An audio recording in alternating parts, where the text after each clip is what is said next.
Labadiena, brangūs žinių radijo klausytojai. Prie mikrofono Giedrė Baltrušytė ir laida Radio Lentyna. Leidyklos Vaga išleista Hario Alderio Pati geriausia patarimų knyga arba asmeninio augimo strategijos. Pradėsiu nuo šio drąsiai pavadinto veikalo ištraukos.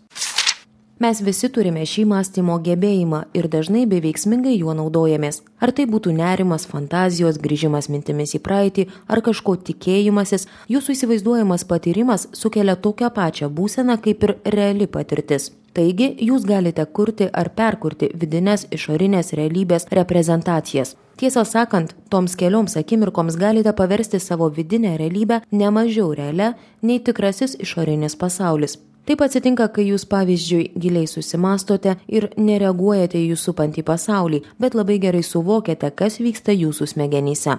Kitaip tariant, jūs neturite mokytis naujos sistemos. Jums paprasčiausiai reikia išmokti, kaip teigiamai ir efektyviai pasinaudoti jau turimą. Žmonės, kuriems būdingas nuolatinis nerimas, gali sukurti vaizdingus, panašius į tikrą gyvenimą scenarijus ir patirti jų sukeliamas būsenas nuo lengvo nerimo iki siaubo. Tai neblogas sugebėjimas, kurį galima puikiai pritaikyti teigiamesniems rezultatams įsivaizduoti. Ar įsivaizduotume malonumą ar skausmą, vis tiek naudojamės tą pačią reprezentacijos sistemą. Žinoma, niekas nesiruošia jausti nuolatinį nerimą ar per didelį pesimizmą. Taip paprasčiausiai atsitinka, kai realistiškai įsivaizduojame tai, ko nenorėtume. Dabar, kai žinote, kaip lengvai, greitai, efektyviai ir apgalvotai pasinaudoti šiuo gebėjimu, kad galėtumėte įsivaizduoti tai, ko norite, galite bet kada susikelti pageidaujamą būseną, tinkančią prie konkrečių jūsų siekiamų rezultatų. Knygos leidėjai tvirtina, kad Pati geriausia patarimų knyga siūlo nei daugiau, nei mažiau, o asmeninio augimo metodus. Esą jais pasinaudoję galėsite gauti tai, ką norite gauti, daryti tai, ką tik norite daryti ir būti tuo, kuo norite būti. Patarimų knygų srautas, kasdien pasipilantis iš viso pasaulio leidyklų, atrodo niekada nesibaigs. Tačiau šią knygą jos autorius vadina raktu į visas kitas.